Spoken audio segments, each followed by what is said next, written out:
এই সংসারে প্রত্যেক মানুষ এটাই চান যে তিনি যেন ধনবান হন, আর্থিক অবস্থা তার ভালো থাকে, ওনার বাড়িতে লক্ষ্মীর আগমন হয়।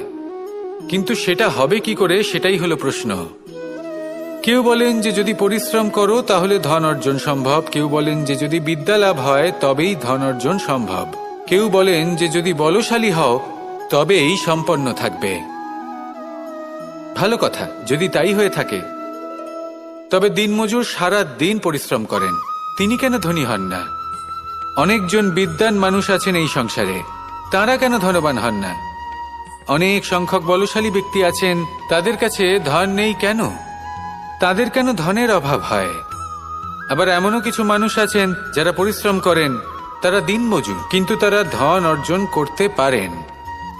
কিছু বিদ্বান ব্যক্তি আছেন যাদের কাছে অধিক মাত্রায় ধন রয়েছে, কয়েকজন বলশালী ব্যক্তি রয়েছেন যাদের কাছে ধনের